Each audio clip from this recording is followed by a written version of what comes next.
I woke up on Christmas morning and received a text message. "Mom, we are canceling lunch. We do not have time for you today. We are going to eat with my mother-in-law." It was 6 in the morning. I lay there staring at the ceiling. No sadness, just emptiness. At 8 o'clock, I got up and packed my suitcase. At 10 o'clock, a taxi came for me, and nobody imagined where I was about to go. The cell phone screen illuminated my face in the dark. I read the message once, then another time, and a third. As if the words were going to magically change if I insisted enough. But no, there they were, cold and precise like a sentence. "Mom, we are canceling lunch. We do not have time for you today. We are going to eat with my mother-in-law. My name is Olivia. I am 68 years old, and that Christmas morning I understood something I had been denying for 3 whole years. I did not matter anymore. Outside, the neighbors were beginning to turn on their Christmas lights. I heard distant laughter, the clinking of glasses toasting, carols slipping through the half-open window of my room. My room. That service room at the back of the house where I had slept for the last 1,000 days of my life. The same house I built with my husband 35 years ago. The house where I raised Thomas, my only son. The house that was now everyone's except mine. I did not cry. That is the strange thing. I expected to feel pain, fury, disappointment. But the only thing I felt was clarity. A cold and luminous clarity, like the dawn that was beginning to filter through the cheap curtains that Valerie had hung there when she moved me to this corner. If you want to know how a woman can lose her place in her own life, subscribe to the channel. Because what you are about to hear is not just my story. It is the story of thousands of invisible mothers. I sat up slowly. My knees creaked with that familiar sound of tired bones. I looked around. A twin bed, a chipped nightstand, my few clothes hanging in a closet without a door. This was all that remained of the kingdom that a queen once ruled. But that morning, something in me had broken. Or maybe something had finally been fixed. I pulled the old suitcase from under the bed, the same one my husband and I traveled to Florida with on our honeymoon. It smelled of mothballs and memories. I began to fold clothes with mechanical, precise movements. 3 pairs of pants, 5 blouses, underwear. My hand-knitted sweater, the one my sister Rose gave me 2 years ago. Do you know what was most revealing? That everything I needed fit in a single suitcase. Sometime between 7 and 8, I heard movement in the hallway, hurried steps, Valerie getting the twins ready, Sam shouting something about Santa Claus, Renee crying because she wanted to wear her red dress, sounds of a family waking up on Christmas, a family I was no longer part of. At 8:30, the front door closed. The car started. They left, and I kept packing. I took the small urn with my husband's ashes. "We are leaving, honey," I whispered to him. "It is time." I called the taxi. The driver said he would arrive in an hour and a half. Perfect. Enough time to close this chapter without fuss or dramatic scenes. I sat on the edge of the bed with my brown coat on, the suitcase by my feet, and for the first time in years I allowed myself to remember who I was before becoming the shadow of this house. Olivia Margaret, Robert's widow, an elementary school teacher for 32 years, mother of a son who once looked at me as if I were his hero, wife of a man who made me feel valuable until his last breath. At what moment had that woman become this? The unpaid nanny? The maid in her own home? The nuisance that could be canceled with a text message? The taxi horn sounded outside exactly at 10. I got up. I took my suitcase. I closed the door of the service room for the last time. I left a letter on the dining room table, just 3 lines. I left. "I need to remember who I am without you. Do not look for me." The taxi driver helped me with the suitcase. "To the airport, ma'am?" he asked. "Yes, to the airport." As the taxi moved through the streets decorated with ornaments and garlands, I looked at the house for the last time. That 2-story house with a front garden where I had planted rose bushes that now climbed up to the roof. The windows were closed, dark, as if the house itself had given up. "Family visit?" the taxi driver asked, trying to fill the silence. I smiled barely. Something like that. I did not know that would be the last time I would see that house as a resident. I did not know that what I had just started would change everything forever, because sometimes the only way to save yourself is to disappear, and I had just become a ghost. How did I lose my place in my own family?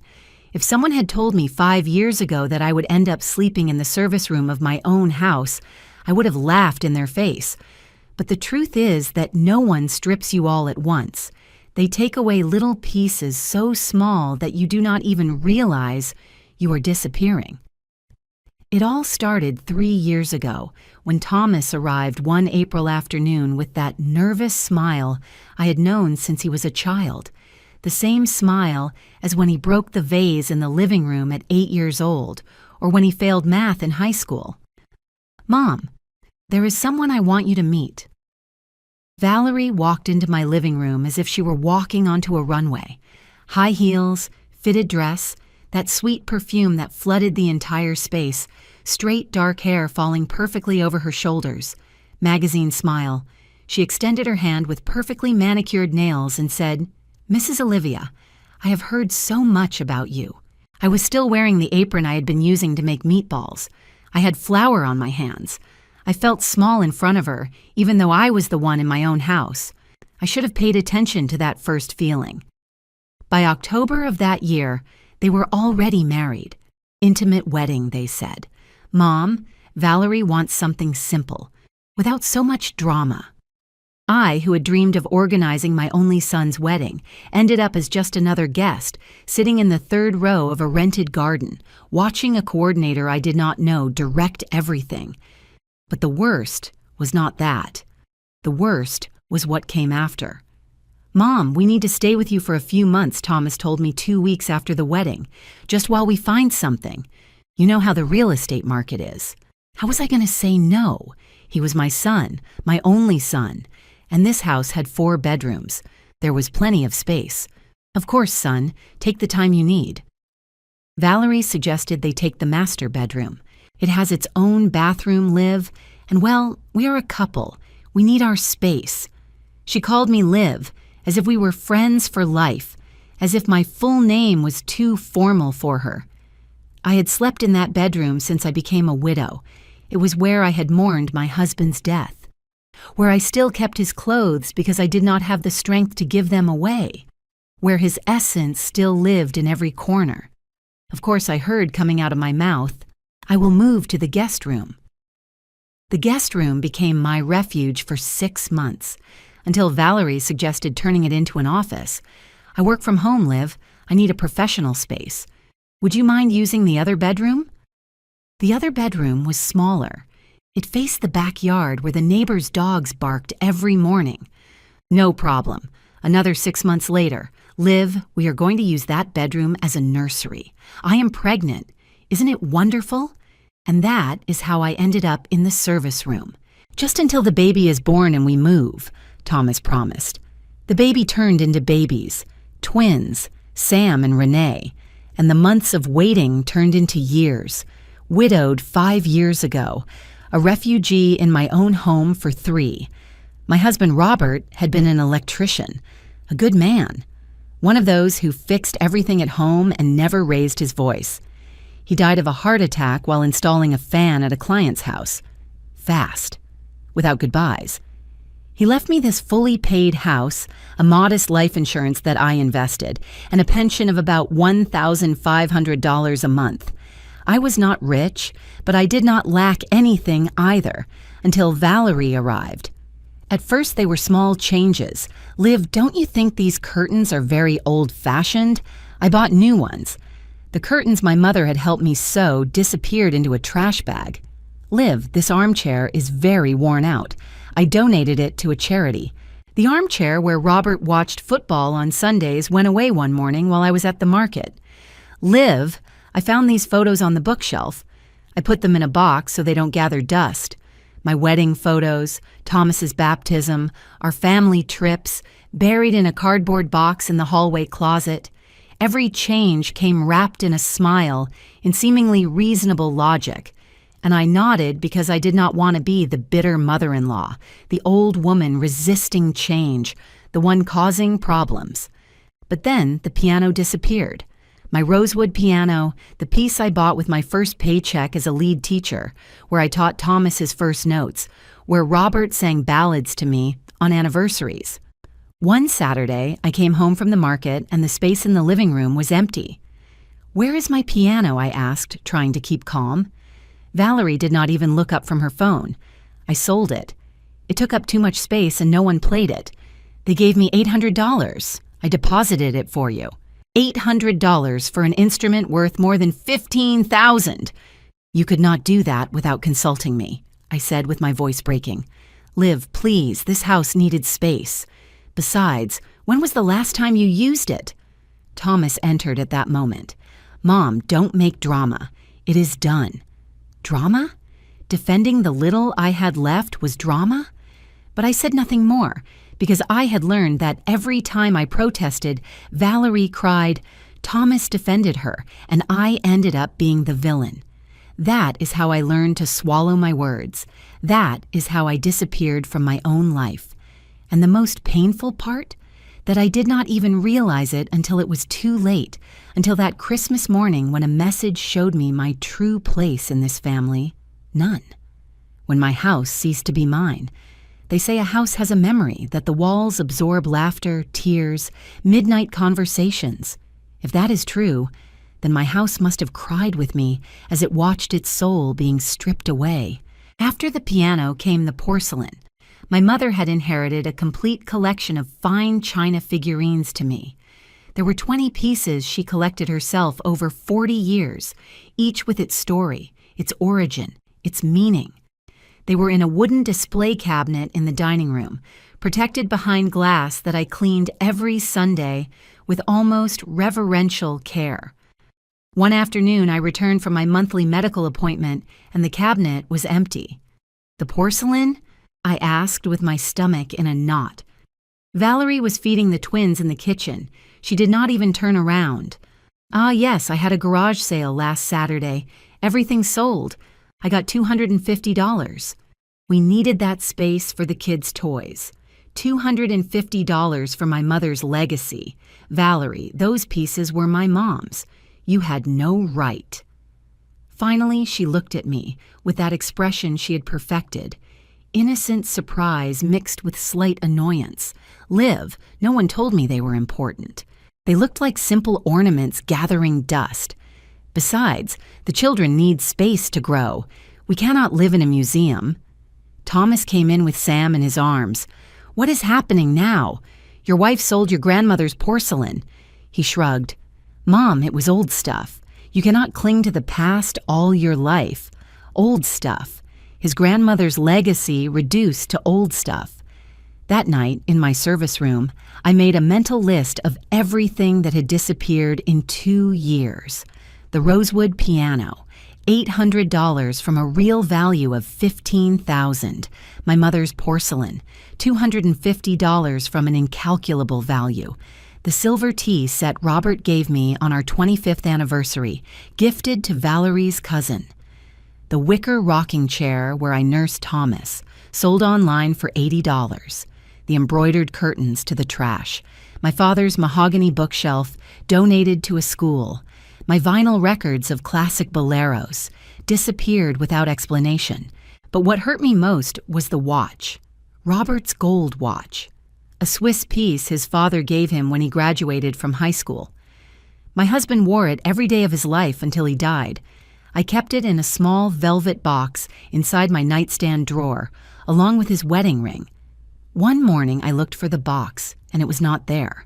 I checked every drawer, under the bed, between the clothes. Nothing. "Has anyone seen a small velvet box?" I asked at dinner. Valerie bit a piece of chicken before answering. "The dark blue box? Yes, I took it for repair. The watch was broken. It was not broken. And I did not give you permission to touch it. Liv, Relax, I just wanted to help. Thomas told me it was his dad's watch, and I thought it would be nice to restore it. Where is it? At the jeweler's downtown. You can pick it up whenever you want. I went the next day. The jeweler looked at me confused. Velvet box? No watch like that has arrived here, ma'am. I called Valerie. It is not at the jewelry store. Silence on the other end. Then, oh, how strange. Maybe I left it at another one. I will check my notes and let you know. She never let me know. The watch never appeared. And when I asked again, weeks later, she told me the dry cleaners probably lost it or something that she did not remember well. That watch was worth at least $5,000. But its sentimental value was priceless, and I knew in the depths of my soul that Valerie had sold it. The house also changed physically. The walls I had painted in warm colors, yellow in the kitchen, olive green in the living room, were repainted gray and white. Neutral colors live, more modern. The ceramic tiles in the kitchen that Robert and I chose so carefully were covered with special paint. It is more hygienic. The clay pots I had in the garden were replaced by minimalist cement planters. Even my plants were changed. My red geraniums, my daisies, my poinsettias in December, all replaced by succulents and shade plants that Valerie considered more aesthetic for photos. Because, of course, Valerie uploaded everything to her social networks. Photos of my beautiful house, my renovated space, my lifestyle. My house turned into her Instagram stage. The family photographs that managed to survive the first purge ended up stored in boxes.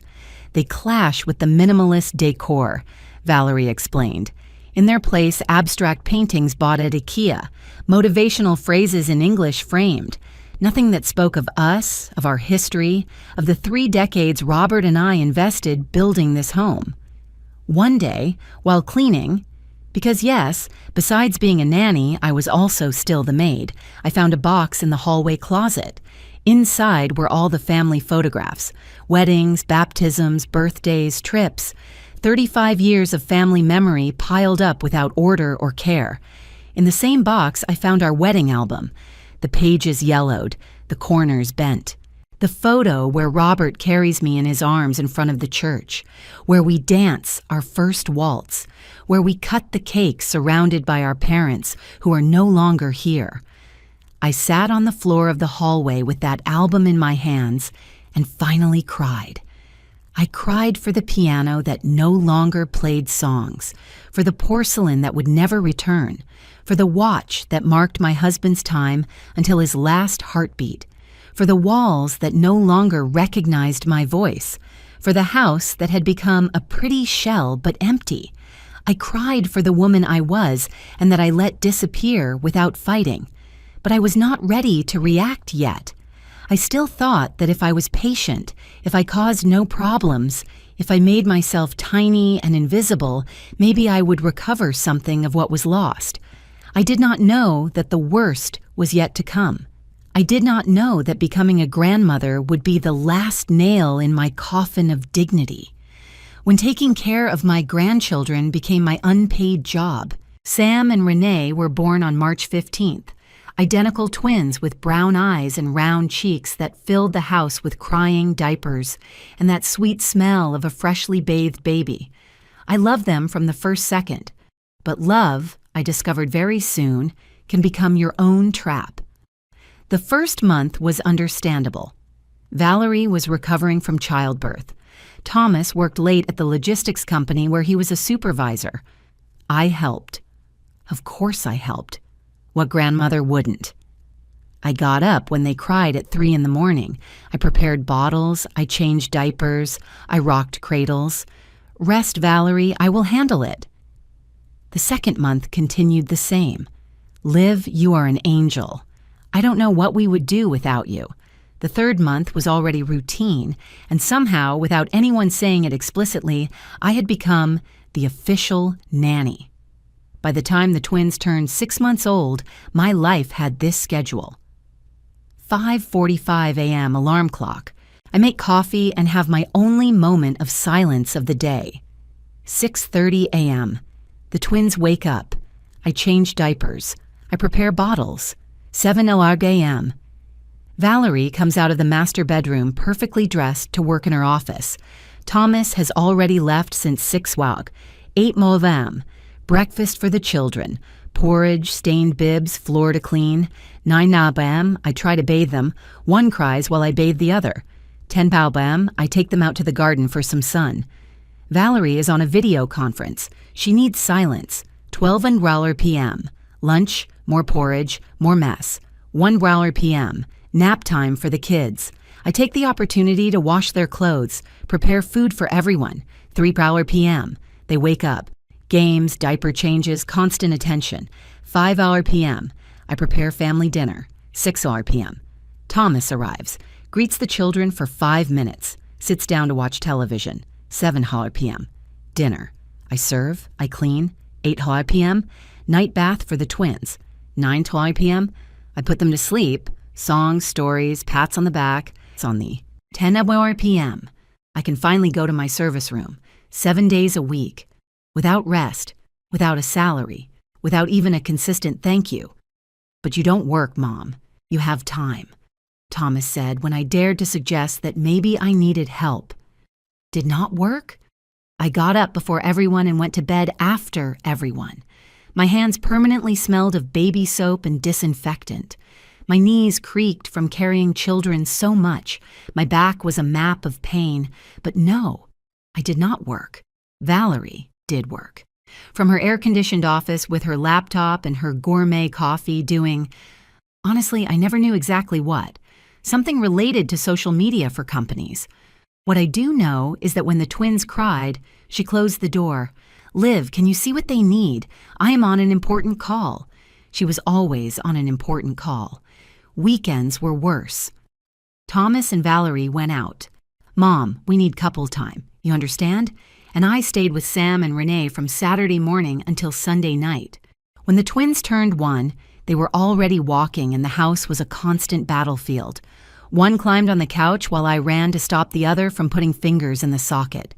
They ate 3 times a day and every meal meant cleaning walls, floor, their faces, their hands, their clothes. My pension went to diapers, wipes, medicine when they got sick. Because yes, when they needed medicine at 2 a.m, it was I who went down to the pharmacy. Liv, I will reimburse you, Valerie said. She never did. Previous Christmases had been especially cruel. I bought gifts for the twins with my savings. I wrapped every toy with care. I wrote the cards.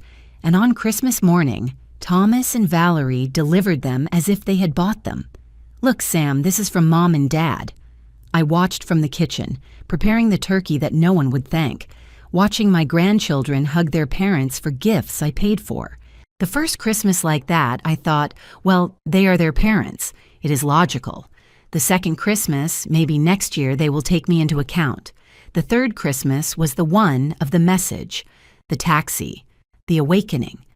But before that definitive morning, there was a moment that broke something inside me, a moment I will never be able to forget.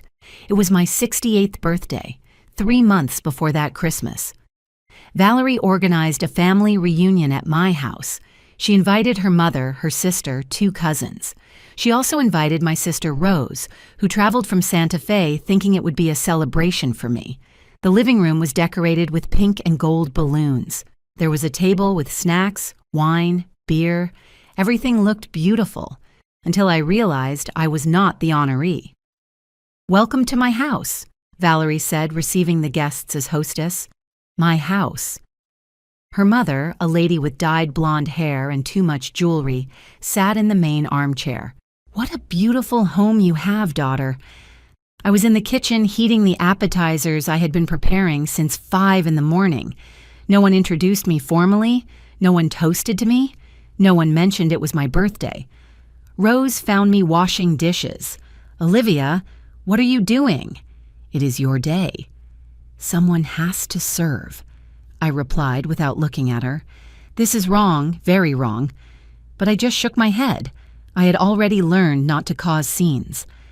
At some point in the afternoon, while taking more drinks to the living room, I heard Valerie's voice talking to her cousin in the hallway. They did not see me, or maybe they did not care. "And the lady?" asked the cousin. "Olivia? Poor thing, she doesn't serve for much anymore, but she helps with the kids. Thomas feels pity. That is why we let her stay. They let me stay. In my own house, as a favor, as an act of charity. Helps with the kids. Does not serve for much anymore." Every word was a blow to the chest. I stood paralyzed in the hallway with a tray of glasses in trembling hands, processing what I had just heard. Rose found me like that, frozen, with tears rolling silently down my cheeks. "Enough, Olivia," she whispered, taking me to the garden. "This has to end. I cannot leave. They are my family, my grandchildren. Your family is destroying you, and your grandchildren are not your responsibility. You are their grandmother, not their mother." That night, after everyone left, after washing all the dishes from my birthday in my house, where I was the maid, Rose sat with me in the service room. "Come to Santa Fe with me. I have space. I have a small textile workshop. You could help me, or simply rest, live, be Olivia again. I cannot abandon Thomas. Abandon? Olivia, look at yourself. You are the one being abandoned. I promised to think about it." But Rose knew my answer even before I said it. I was not ready yet. I needed something else. A final push. One last humiliation to wake me up completely. And 3 months later, it arrived in the form of a text message at 6 a.m. on Christmas. After that meeting where I was invisible on my own birthday, something began to move inside me. It was not immediate. It was not dramatic. It was like a small crack in a wall you thought was indestructible, a fissure that grows millimeter by millimeter until one day, with the precise blow, everything collapses. During the weeks following my birthday, I started observing, really observing. I saw how Valerie spent hours in her office making video calls with friends while I changed the 10th diaper of the day. I heard her laughing, drinking coffee, planning nights out, all while I tried to stop Renee from crying because she was teething. I saw how Thomas arrived from work, greeted the twins with 2 quick kisses, and locked himself in the master bedroom to watch series on his tablet. "I am tired, Mom. It was a heavy day." And my days? Did my days not count as heavy?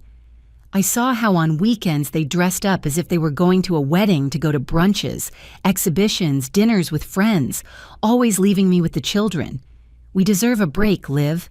We work all week. One afternoon in October, Renee fell and split her eyebrow open.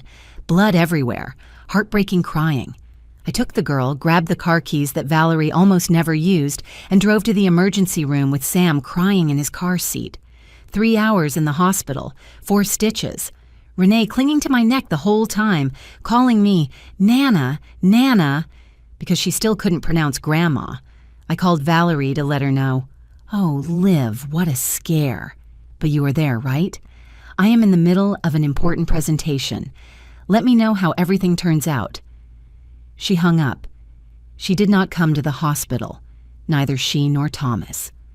When we returned home at 9 at night, I found them eating pizza in the living room, watching a movie.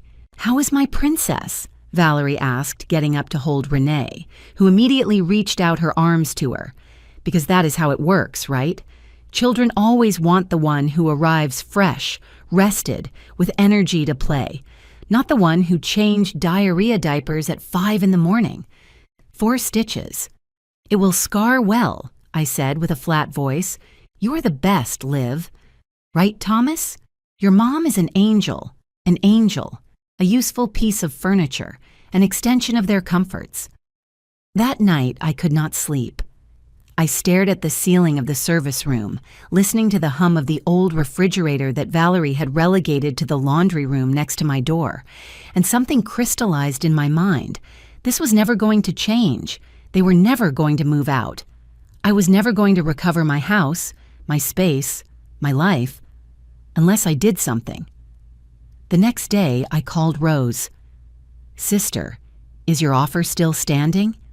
There was silence on the other end. Then her voice loaded with relief. "Always, Olivia, always.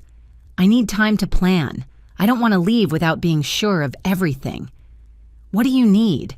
Information, numbers, options. Rose understood immediately. She was not just my older sister. She was a woman who had divorced at 50, who had built her own textile business in Santa Fe, who had learned to be strong when life forced her. She helped me contact a lawyer, a serious man named Mr. Henderson who worked in property and inheritance matters. I had to invent excuses to go to his office. I am going to the doctor, I told Valerie. Age things. Mr. Henderson reviewed the documents of my house. Mrs. Olivia, this property is completely in your name.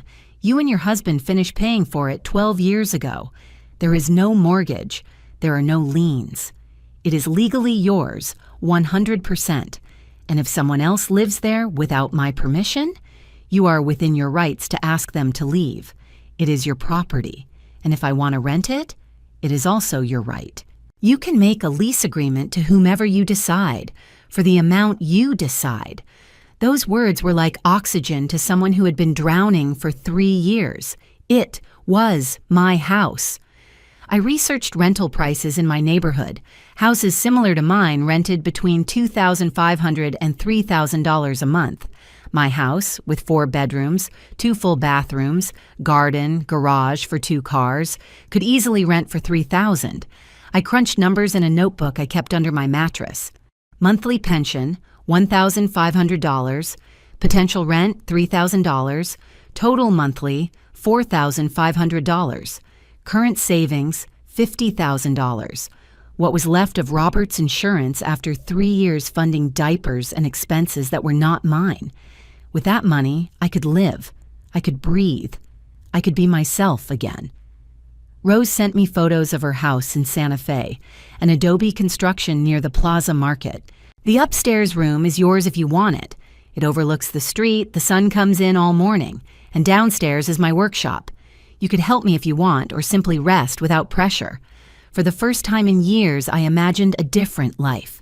Waking up without the twins crying, drinking coffee without having to warm bottles, walking through cobblestone streets, maybe taking a class in something I liked, ceramics. I had always been interested in working with clay. During November, I took important documents out of the house little by little. My birth certificate, the deeds, insurance papers, photographs I still valued. I took them to my neighbor's house, Mrs. Higgins, a 75-year-old woman who lived alone and understood more than she said. Problems, Liv? She asked me one day while storing a box with my things in her closet. Changes, I replied. She nodded. Sometimes changing is the only thing that saves us. I opened a new bank account at a different bank than the one I used. I transferred my savings little by little so Thomas would not notice strange movements. He had access to my old account in case you need anything, Mom. In reality, it was so Valerie could check how much money I had left. I bought a plane ticket to Santa Fe for December 25th. Departure at 2:30 p.m. Arrival at 4:30 p.m. I wrote a letter. I rewrote it 10 times. Finally, I left only 3 lines. More would have been giving them explanations they did not deserve. And I waited.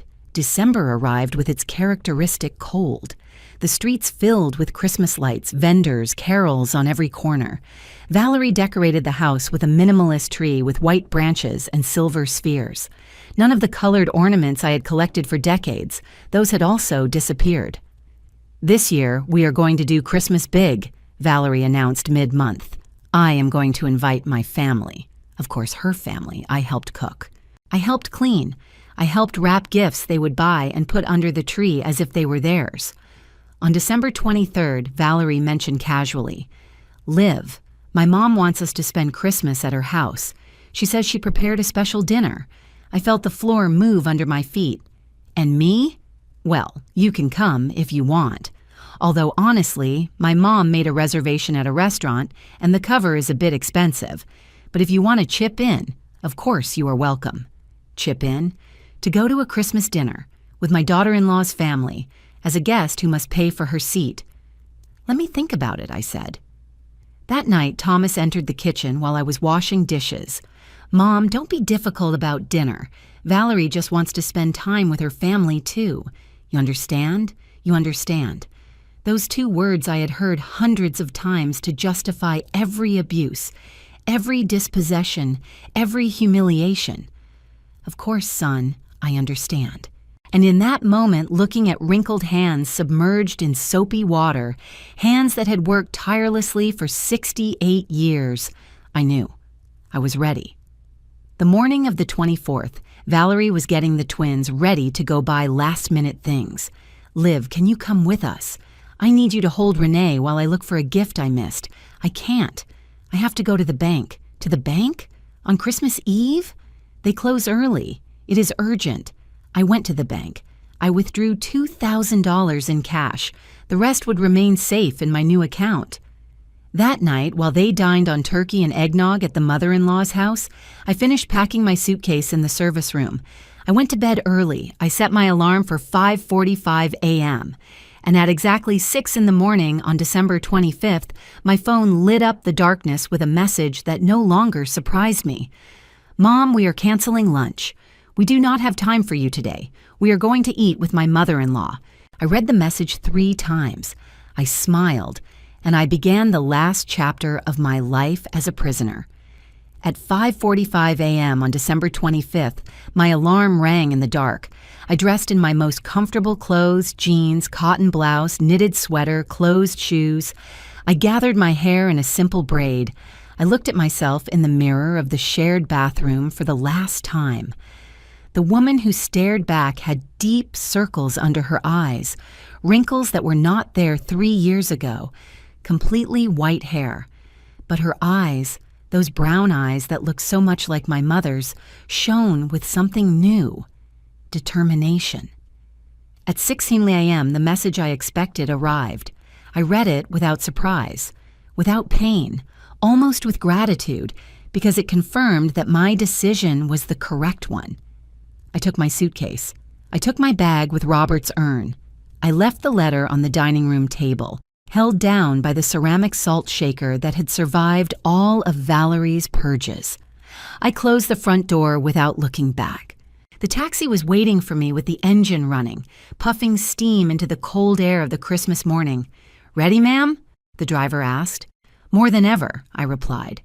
And as we drove away through empty streets decorated with Christmas lights, I felt the weight of 3 years of humiliation lift off my shoulders like a coat, too heavy that you finally allow yourself to take off. They did not know what was coming, but soon they would discover it. The international airport was surprisingly quiet that morning of December 25th. Families scattered here and there, suitcases with Christmas bows, children with new toys clinging to their hands, everyone going somewhere where they were expected, where they were wanted. I was also going to such a place, only it had taken me 68 years to find it. I checked my suitcase at the counter. The employee, a young girl with a prop Christmas hat, smiled at me with genuine kindness. "Family visit?" "A new beginning," I replied. She blinked, surprised. Then her smile widened. "How beautiful. Merry Christmas, ma'am. Merry Christmas." I sat in the waiting room with my bag on my lap, feeling the weight of Robert's urn inside. Around me, people talked on the phone, sent messages, took pictures. I kept my cell phone off. I did not want to know, not yet. I thought of the twins. Would they have woken up yet? Sam was always the first, jumping on his bed, screaming that he wanted to open gifts. Renee was quieter. She stayed curled up until her brother forced her to get up. Would they miss me? Probably. Children always miss the familiar, the constant. And I had been their constant for 2 years. Not their mother, who was too busy being a social media influencer. Not their father, who worked late and arrived exhausted. Me, the grandmother who sang to them, who prepared oatmeal with honey, who told them invented stories about brave mice. I felt a lump in my throat. This was the hardest part, leaving them, who were innocent in all this. But then I remembered Rose's words, "You cannot set yourself on fire to keep others warm." The twins had parents, 2 young, healthy, capable parents. It was time they learned to do it. The flight was announced. I got up with my bag, showing my boarding pass with hands that no longer trembled. I entered the plane. I found my seat by the window. I placed the bag with Robert's ashes under the seat in front, just as the safety instructions indicated. An older lady sat next to me. She had to be about 70-something, with completely white hair gathered in an elegant bun. She had a book in her hands, Women Who Run with the Wolves. "Good book," I told her, pointing at it. "The best," she replied with a smile. "I have read it 4 times, every time I need to remember my strength." We took off. The city became small beneath us, a mosaic of buildings and avenues that soon disappeared among the clouds.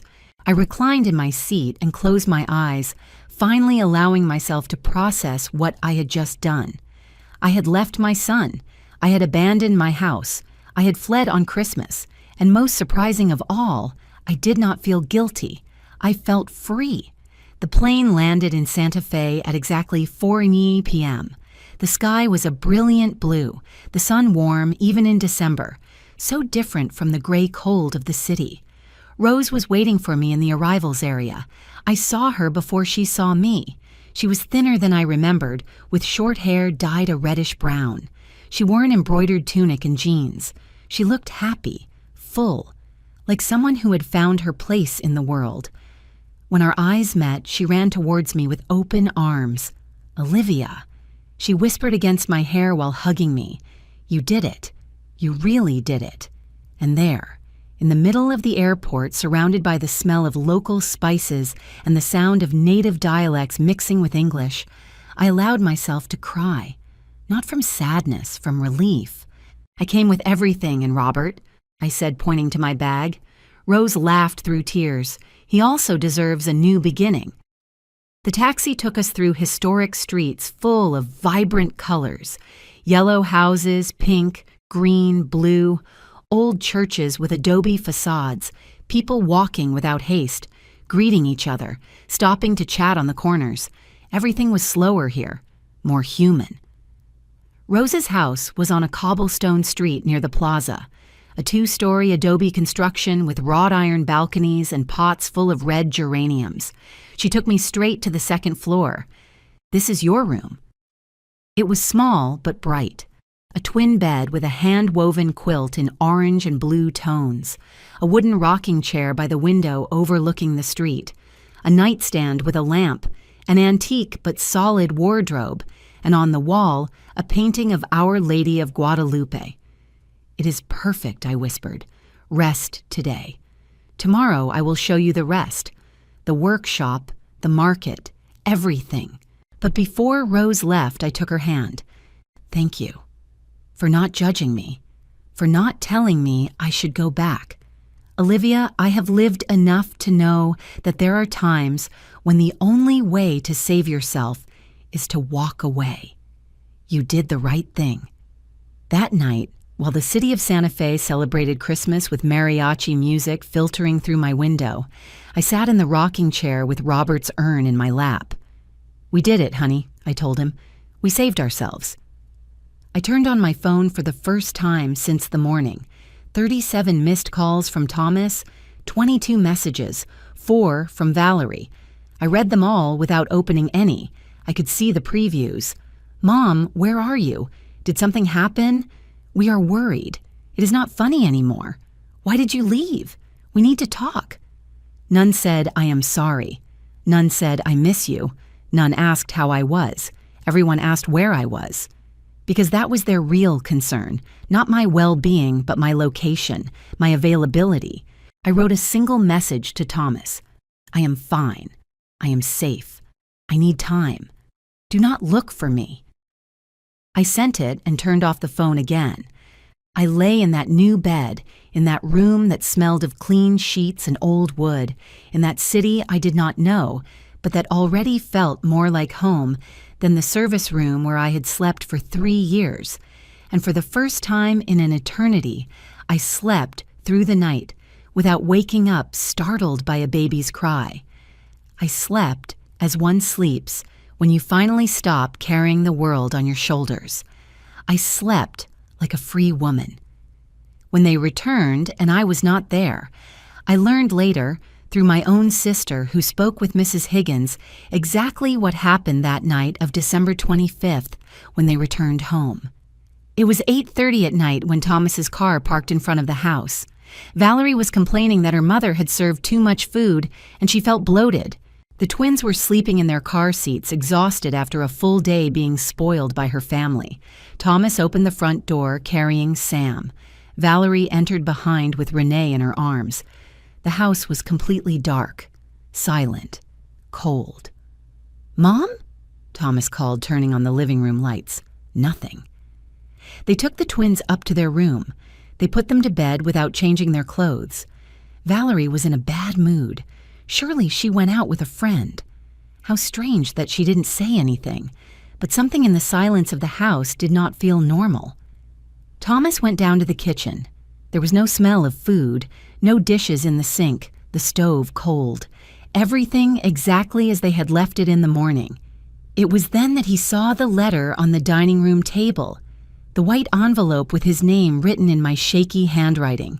He took it with hands that, I was told, trembled slightly. He opened it. He read the 3 lines once, twice, 3 times. "Valerie." His voice sounded strange. "You need to see this." She came down the stairs with annoyance. "What is it now?" Thomas handed her the letter without a word. Valerie read it. She blinked. She reread it. "Is this a joke? Check her room." They walked together down the hallway to the service room. Thomas opened the door. The bed was made with military precision. The small nightstand empty. The closet without a door showed only bare hangers. Not a piece of clothing, not a shoe, not a personal object. The shared bathroom had no trace of me either. My toothbrush, my cream, my shampoo, everything had disappeared. "She left," Thomas whispered. "Did she really leave?"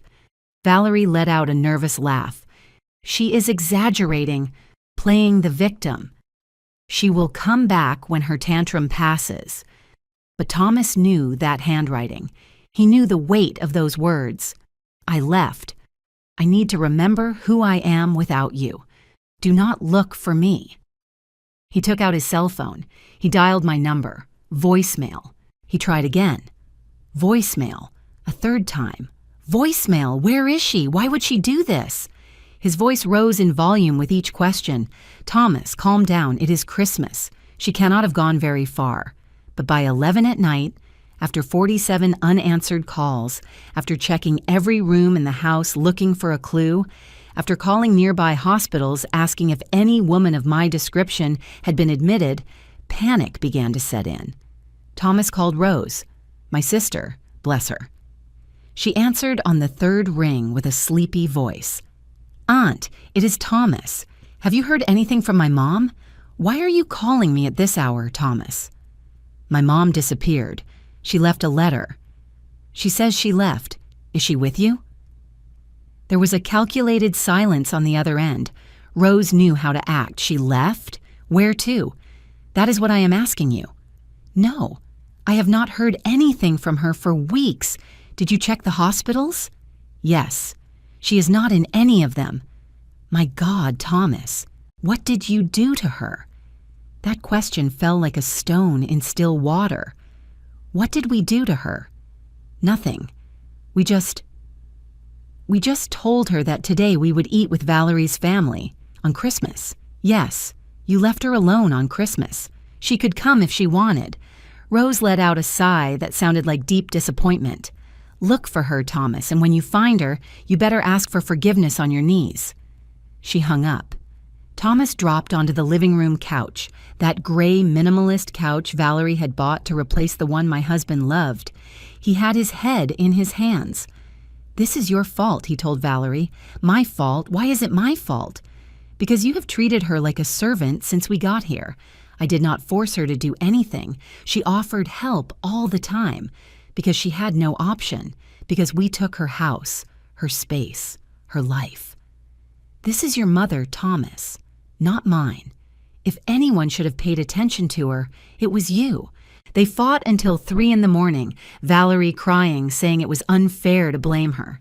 Thomas feeling miserable, but not knowing exactly what he had done wrong. Both ignoring the most obvious truth, that for 3 whole years they had turned me into a ghost in my own home. On December 26th, Thomas went to the police. "I want to report a missing person." The officer, a middle-aged man with a thick mustache, took notes. "How long has she been missing?" "Since yesterday." "Yesterday? Sir, at least 72 hours must pass to—" "She is my mother. She is 68 years old. She left a note. She does not answer the phone." The officer reviewed the letter. "It clearly says she left by her own choice." "This is not a disappearance, sir. It is an adult exercising her right to leave. So you cannot help me? If after a few days she does not appear and there is reason to believe she is in danger, come back. But for now, this seems like a family matter." Thomas left the station feeling helpless. He called Mrs. Higgins, who feigned surprise perfectly. "Olivia left? Oh, I cannot believe it. Although lately I saw her very quiet, very sad." "Sad? Why would she be sad?" Mrs. Higgins looked at him with something resembling pity. "Son, when a woman loses her place in her own home, how do you think she feels?" On the afternoon of December 27th, I finally turned on my phone. Rose was by my side in her living room drinking peppermint tea. "Ready?" I nodded. I wrote the message I had rehearsed mentally. "I am fine. I am safe. I need time. Do not look for me." I sent it to Thomas and turned off the phone again before seeing his answer. But Rose had not turned off hers. 3 minutes later, it rang. "Aunt, did you speak with her?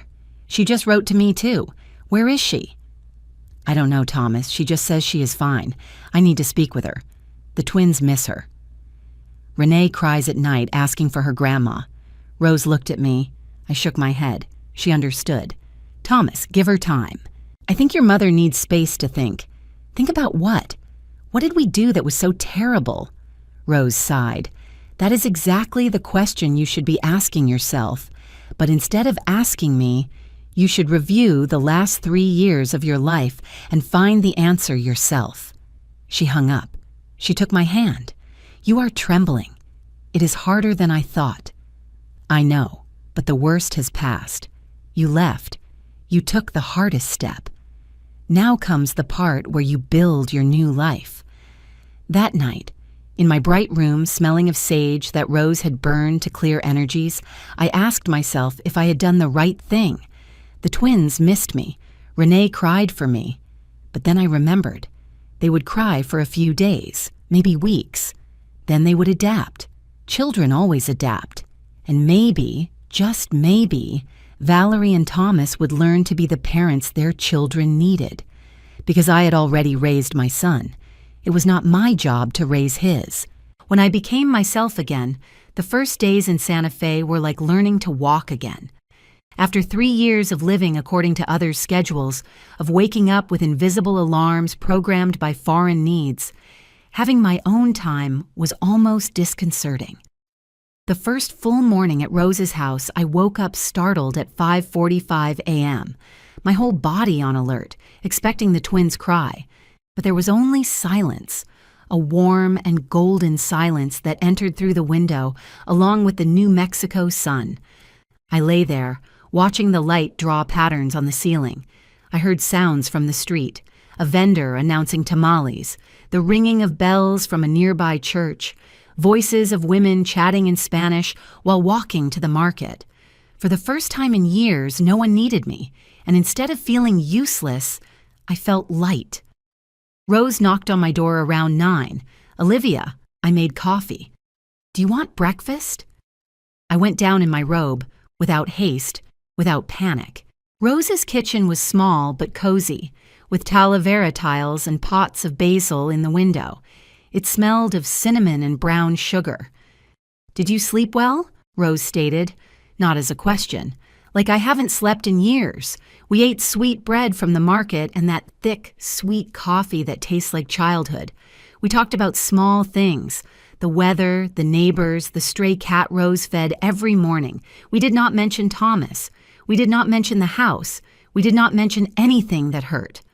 After breakfast, Rose took me on a tour of the neighborhood. The cobblestone streets went up and down whimsically. colonial houses painted in impossible colors, deep purple, canary yellow, jade green, carved wooden doors that must be centuries old. Mr. Agustin lives here. He makes furniture.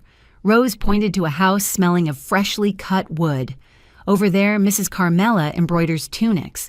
And that is Tony's grocery store, who also rents movies even though no one tells him Netflix exists.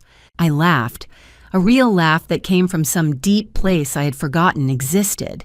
In the plaza market, Rose introduced me to her suppliers, women with strong hands and wide smiles who sold wool dyed with natural indigo, dried marigold flowers to make yellow dyes.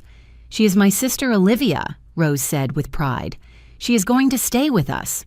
"Welcome," they told me, and in their eyes there was no pity or invasive questions, just simple and warm acceptance. We bought vegetables for the week, local cheese, things that Rose insisted I should try. They are tradition, sister, and they are delicious. On the way back home, we passed a small shop with a hand-painted sign, Pottery Workshop, classes Tuesdays and Thursdays. I stopped in front of the window. Inside were beautiful pieces, plates decorated with native designs, vases with organic shapes, cups with textures that begged to be touched. "You always wanted to do ceramics," Rose remembered. 30 years ago, when Thomas was small, but I never had time. Now you have it." We went in. The place smelled of damp earth and that particular aroma of clay. An older man with an apron stained with mud received us. "Good afternoon. Were you looking for something specific?" "Information about the classes," I said before thinking too much. "Tuesdays and Thursdays from 4 to 6, $50 per class, material included. First class, free to try." I looked at Rose. She nodded with that smile that said, "Do it. Sign me up for next Tuesday." We walked back in silence, but it was a comfortable silence. Rose carried the vegetables. I carried in my bag a flyer with the workshop information and something I hadn't felt in a long time, excitement for something to come. That afternoon, while Rose worked in her textile workshop on the ground floor, I sat in my rocking chair with a new notebook I had bought at the market. I started writing. I didn't know exactly what. I just let the words flow. I wrote about the rosewood piano, about my mother's porcelain, about Robert's watch that never appeared, about 3 years of being invisible. I cried while I wrote. But they were not tears of self-pity.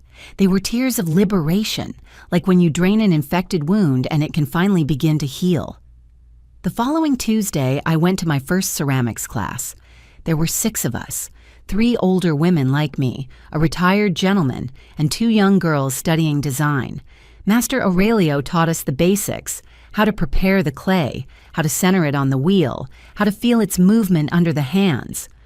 My first attempts were disastrous. The clay wobbled, went off center, ended up being a deformed lump. But Aurelio just smiled. Ceramics teaches you patience. You cannot force the clay. You have to work with it. By the 3rd class, I managed to make a small bowl, imperfect with uneven walls. But mine, completely mine. "You did it," celebrated one of the ladies, who was named Susan and was 72 years old. "Your first piece, you will always remember this one." She was right. The weeks passed. January turned into February. I established my own routine, not imposed. I woke up when my body was ready, ate breakfast without rushing, helped Rose in the workshop when she needed extra hands to sort wool or pack orders. I went to my ceramics classes twice a week. I began to create a plate, a cup, a small vase. Each piece was a piece of me that I was recovering. Susan became my friend. She was also a widow, also had gone through complicated children. My daughters wanted me to sell my house and go live with them, she told me one day while we worked together on our pieces. I told them over my dead body. Now I live alone. I see them when I want, and I am happy. They got angry at first, but they got over it. "Don't you feel guilty?" "Guilty of what? Of taking care of myself? Of choosing me? Olivia, I spent 50 years taking care of others. I earned the right to take care of myself." Her words were like balm on wounds that were barely beginning to close. In March, Master Aurelio organized a small exhibition in a downtown gallery. Everyone is going to show their best piece. It is just for family and friends, nothing formal, but it is important to celebrate our work. I chose a set of 3 bowls I had made, each slightly smaller than the previous one, decorated with simple but elegant lines in cobalt blue. I called them Rebirth. Rose invited her friends from the market. Susan brought her niece. The retired gentleman brought his new boyfriend. The design girls invited half their university class. The gallery was small, with white walls and clay floors.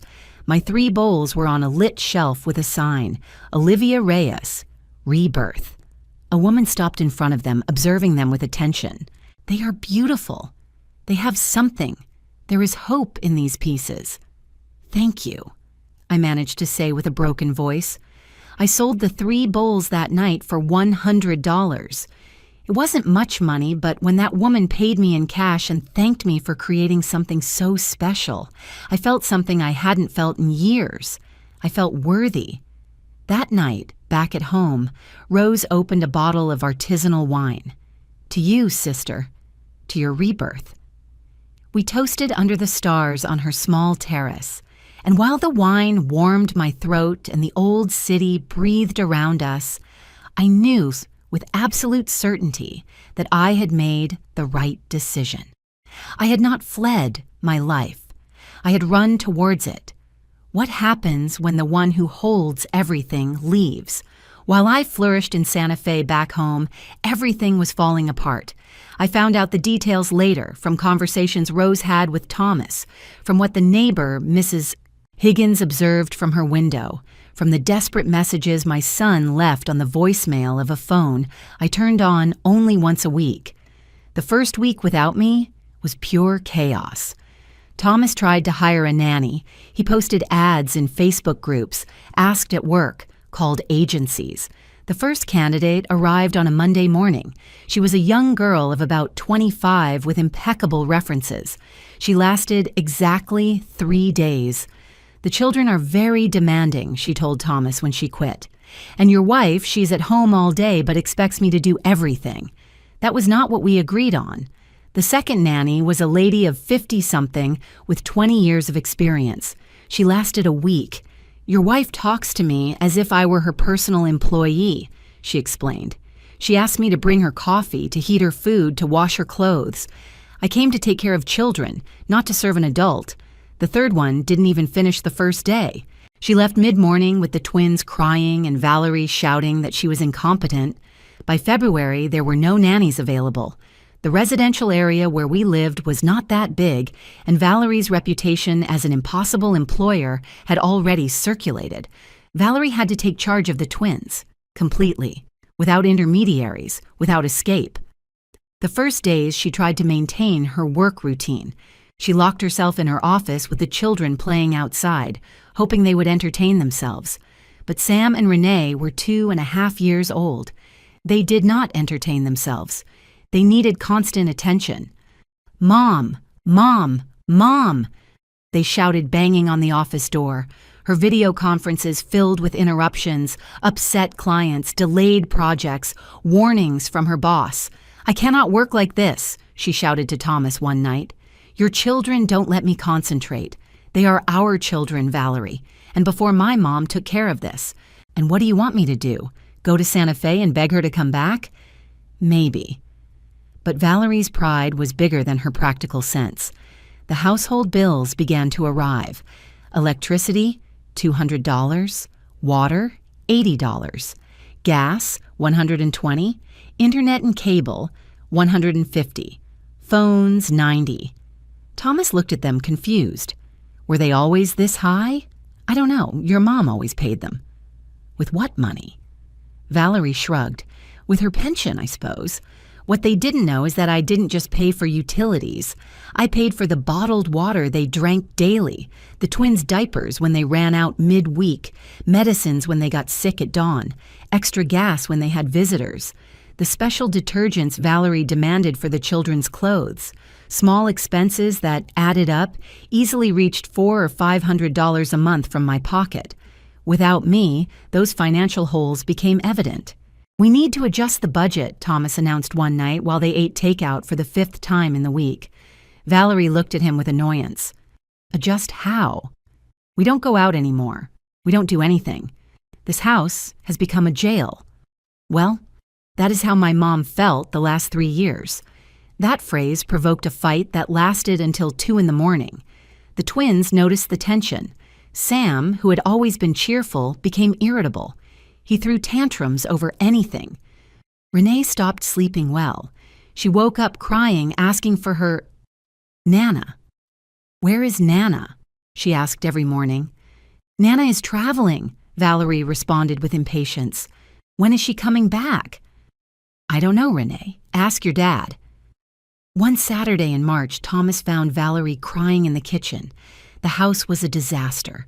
Toys scattered all over the living room, unwashed dishes from the day before, mountains of unfolded clothes on the couch. "I can't take it anymore," she sobbed. "I can't handle everything.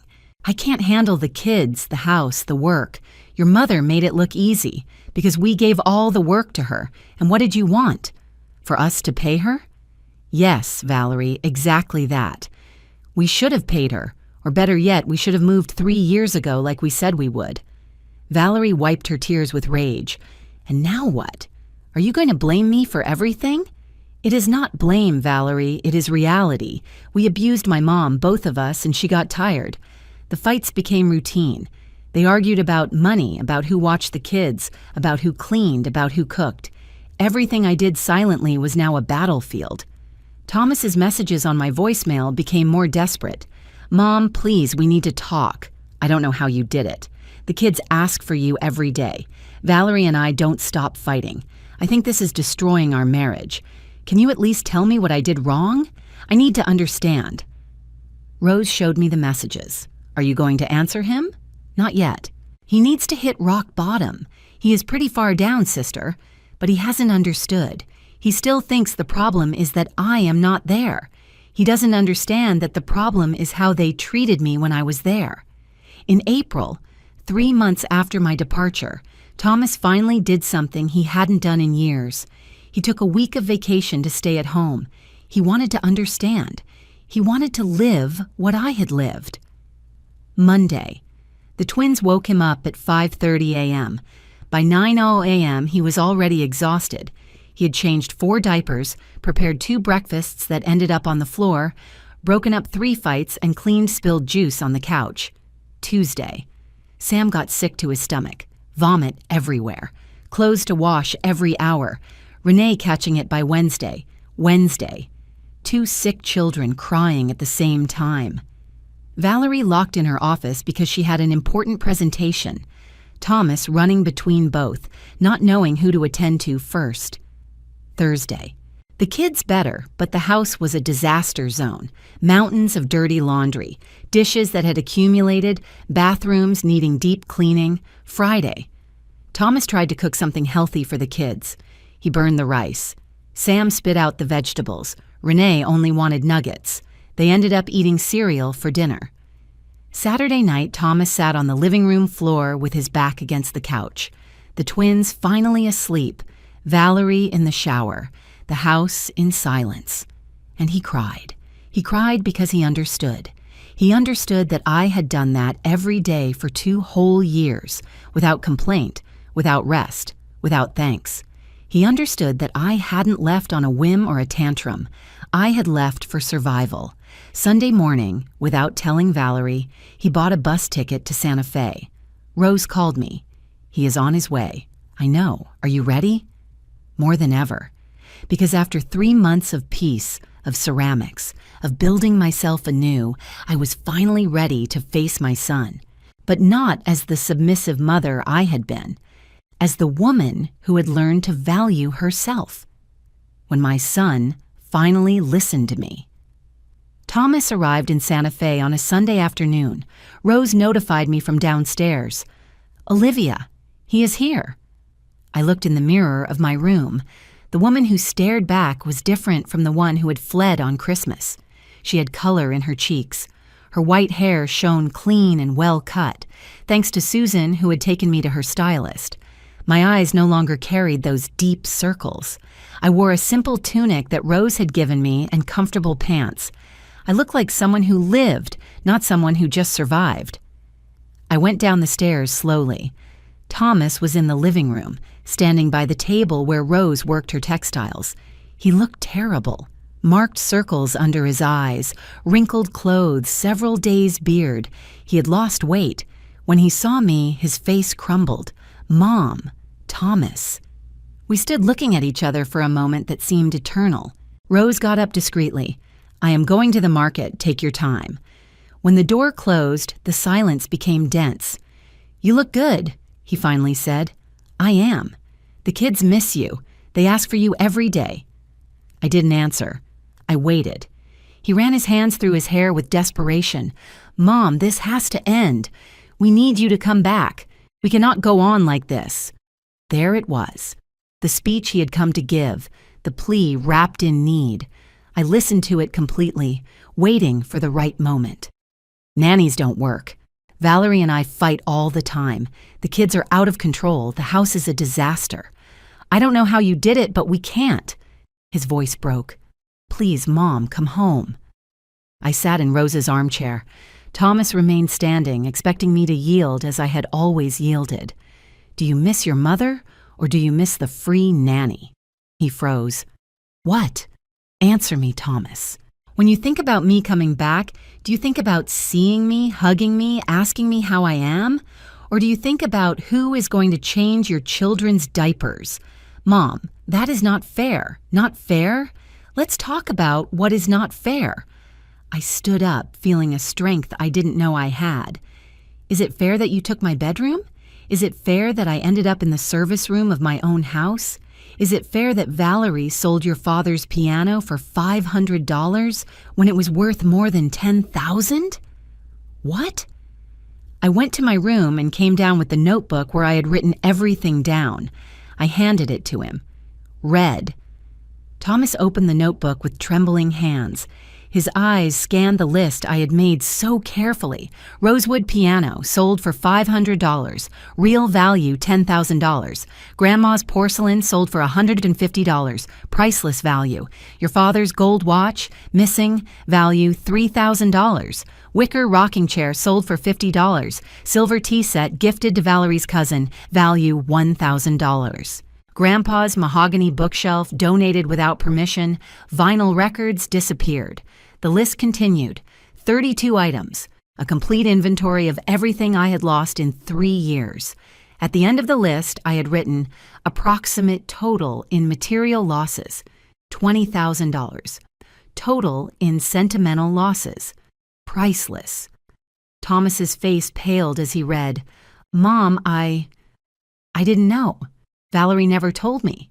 And you never asked. When your grandmother's porcelain disappeared, did you ask where it went? When the piano was no longer there, did you care?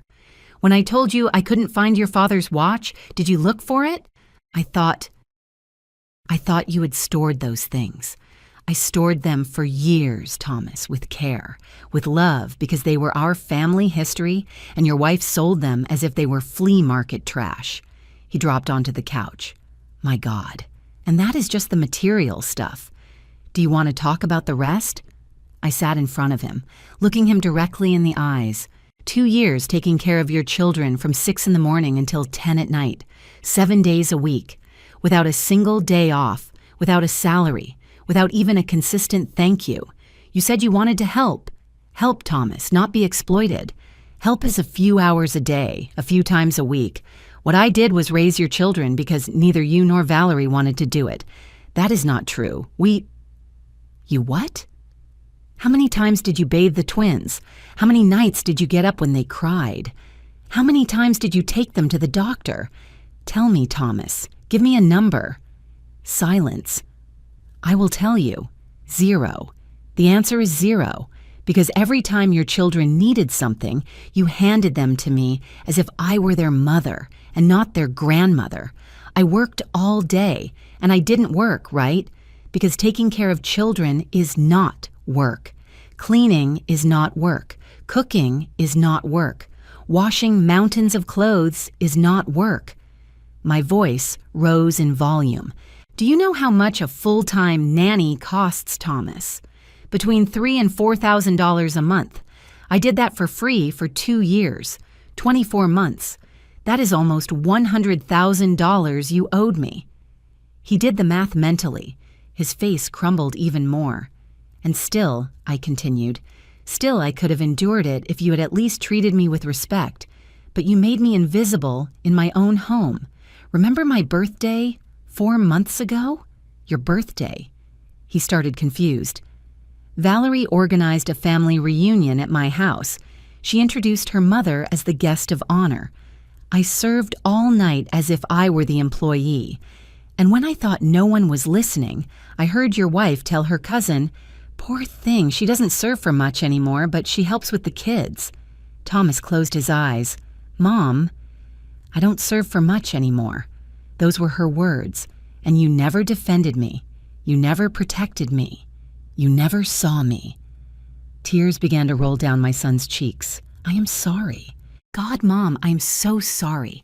What exactly do you feel sorry about? That I left? Or how you treated me? Everything. I am sorry for everything. He wiped his face with his hands. You are right. About everything. We were selfish. I was selfish. I let Valerie take control of your house and said nothing. I let them take your space and thought you were okay because you never complained. I complained, Thomas, many times, but you silenced me. You told me not to exaggerate, not to make drama, to understand. I know, and it was wrong. It was all wrong. He knelt in front of me, something he hadn't done since he was a child. Mom, forgive me. Please, forgive me for not seeing you, for not listening to you, for leaving you alone on Christmas, for everything. I looked at him, really looked at him. I saw my adult son crying like when he was little and fell off his bike. I saw the man I raised, educated, loved with every fiber of my being. But I also saw the man who had allowed me to be destroyed. I accept your apology, Thomas, because you are my son and I love you. But that doesn't mean things will go back to how they were. What do you mean? I took a deep breath. It means that if I want to be part of your life again, it will be on my terms, not Valerie's, not yours, mine. What do you need? First, I need you to understand that that house is mine, only mine. The deeds are in my name. Your father and I paid for it. You have lived there 3 years without paying rent, without paying full utilities, without really contributing. He nodded, waiting. I spoke with a lawyer before leaving. That house can be rented for $3,000 a month easily. So you have 2 options. You rent the house officially for $2,500 a month with a legal contract, or you move out and I look for other tenants. $2,500, he calculated mentally. It is a fair price, Thomas. Less than market value, but you will no longer live for free at my expense. Okay, we will do it. I will sign whatever is necessary. Second, I continued, I am staying in Santa Fe. I have my life here now. I have my ceramics classes. I have friends. I have peace. His face crumbled. Are you not coming back? I will visit you once a month. As a grandmother, not a nanny. I will arrive, hug my grandchildren, spend quality time with them, and I will leave. The rest of the time, you handle being the parents you chose to be. But the kids need you. The kids need their parents, and their parents need to learn to be parents. Thomas cried silently. It was not manipulative crying. It was the crying of someone who finally understood the magnitude of what he had lost. Is there anything else? He asked with a hoarse voice. Yes. One last thing. Valerie and you need couples therapy, and probably individual therapy, because what I saw in those 3 years was not a healthy marriage. It was a toxic partnership where I was the glue keeping everything together. He nodded. We will do it. And Thomas, my voice softened. If you really want us to have a relationship again, you need to work on yourself. You need to learn to set boundaries. You need to learn to see the people you love before they disappear. I will, Mom. I promise. I hugged him then, because he was still my son, because I loved him, but no longer from the blind selflessness that had destroyed me. I loved him from a place of self-respect, and that was the difference that changed everything. How I recovered my dignity. 2 weeks after Thomas's visit, Mr. Henderson traveled to the city with the contracts ready. Rose called me on video call so I could witness the signing from Santa Fe. Thomas and Valerie were sitting at the dining room table of my house. Valerie had her arms crossed and an expression mixing fury with helplessness. Thomas looked resigned, but also relieved, as if there was finally clarity after months of chaos. Mrs. Valerie? Mr. Thomas, the lawyer began with a professional tone. This is a standard lease agreement. The property will be rented for the amount of $2,500 per month. The payment must be made within the first 5 days of each month via bank transfer. Valerie interrupted him. This is ridiculous. It is the family house. The lawyer did not flinch. It is Mrs. Olivia Reyes's property. You have resided here as guests for the last 3 years. This contract formalizes your stay and protects the rights of both parties. And if we don't sign? Valerie asked defiantly. Then Mrs. Olivia will initiate a legal eviction process. As the owner, she is well within her rights. The process takes approximately 90 days. During that time, you would have to look for another home. Thomas put his hand over Valerie's. We are going to sign. Excuse me? She is right, Valerie. It is her house. It always was. We have lived here for free too long. This is fair. Valerie glared at him, but Thomas had already taken the pen. He signed every page marked, his initials firm and clear. After a long, tense silence, Valerie also signed, although every stroke seemed to cause her physical pain. Excellent, said the lawyer, gathering the copies. 1 copy for you, 1 for Mrs. Olivia, and 1 for the notary file. The first payment is due May 5th. Any questions? And what about repairs? Thomas asked. The heater is acting up. According to the contract, minor repairs are the tenant's responsibility. Major repairs, the owner's. You can send a formal report and each case will be evaluated. When the lawyer left, I heard through Rose's phone how Valerie exploded. Are you happy? Your mother turned us into tenants, in our own house. It was never our house, Valerie. It was hers, and we treated her so badly she preferred to go live in another city than stay here with us. You are weak. You always have been. First with your mother, now with this. And you are a user who sold my family's belongings as if they were scrap. $150, Valerie. You sold my father's piano for $500 when it was worth $10,000. The silence that followed was eloquent. I didn't know, she started. Of course you knew. That's why you never told me how much they gave you. That's why the gold watch disappeared.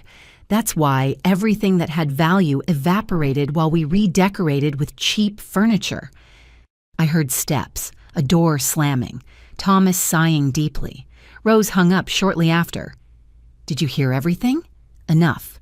How do you feel? Victorious. And I meant it. The first payment arrived on May 3rd, $2,500 deposited punctually in my account, plus my pension of $1,500 added up to $4,000 a month. With that income, I could not only live dignifiedly, I could prosper. I increased my ceramics classes to 3 times a week. I bought a small wheel to practice at Rose's house. Master Aurelio invited me to participate in an artisan market organized every Sunday in the plaza. Your pieces have something special, Olivia. People connect with them. He was right. Every Sunday, I sold between 3 and 5 pieces.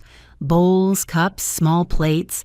Nothing very elaborate, but each one made with care and love. The extra money I saved.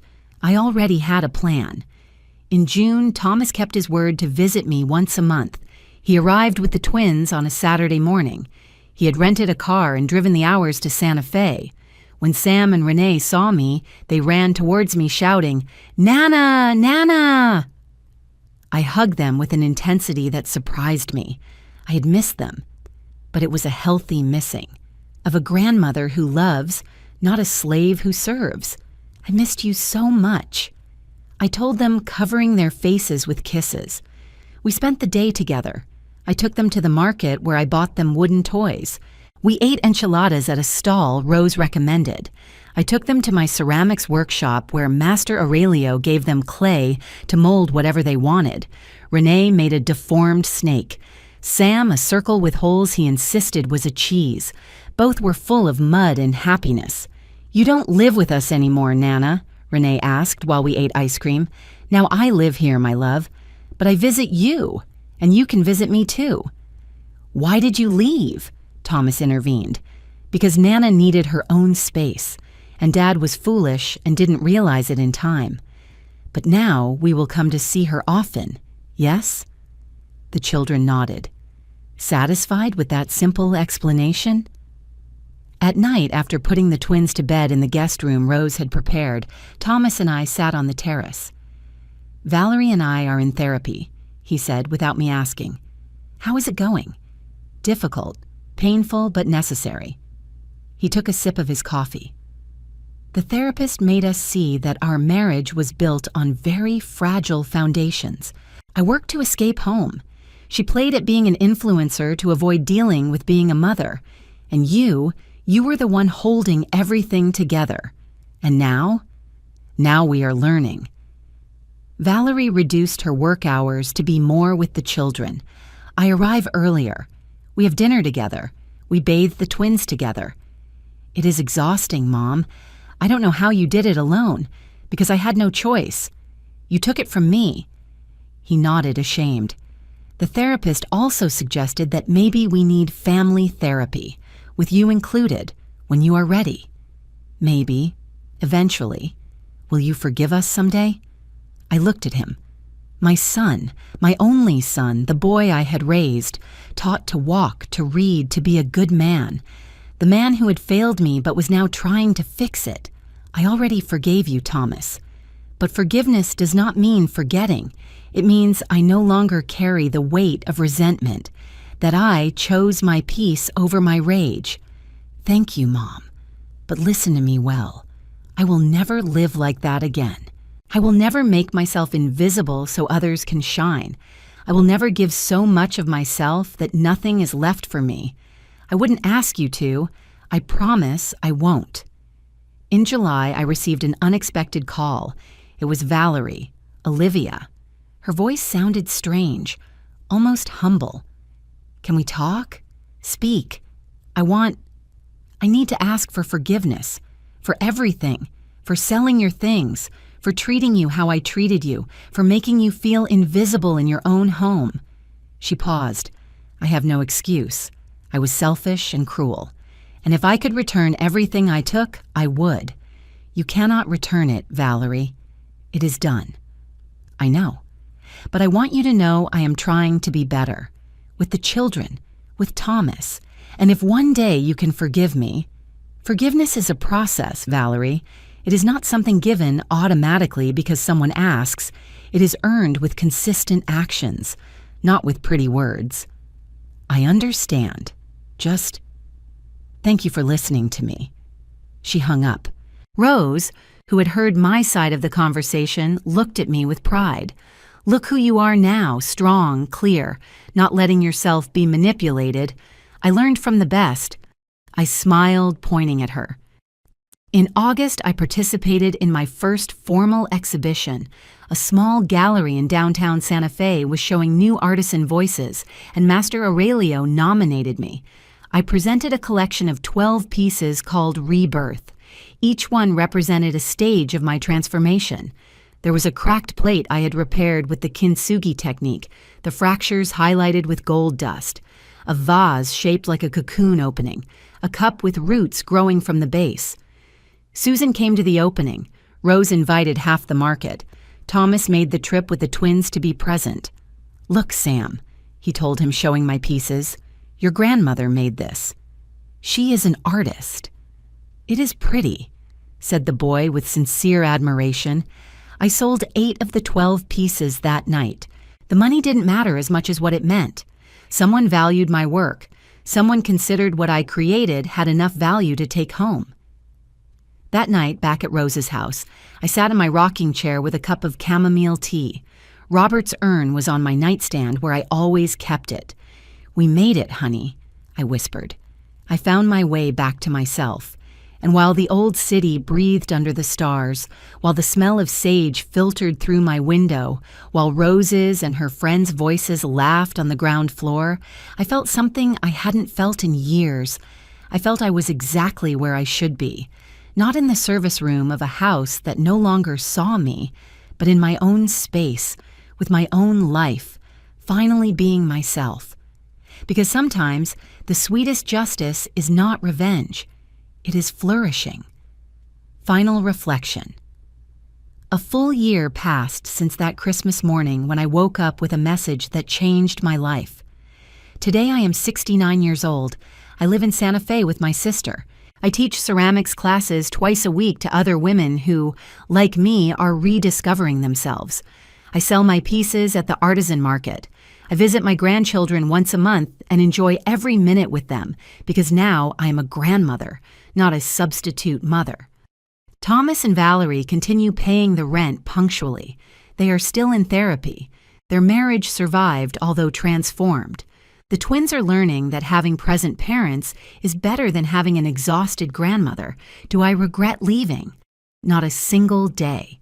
Because I learned something every woman should know. Loving yourself is not selfishness. It is the most revolutionary act you can do. When you stop setting yourself on fire to keep others warm, you discover that your own light is sufficient. And that light, the one shining from self-respect, recovered dignity, and the courage to choose yourself, is the one that finally illuminates the path back home, to your true home, to yourself. If this story touched your heart, let me know in the comments where you are watching us from. Has something similar happened to you? Do you know someone who needs to hear this? Subscribe for more real-life stories, and remember, it is never too late to choose yourself, because true wealth is not in what you possess, but in what you do not allow them to take from you. And the most valuable thing you have is you.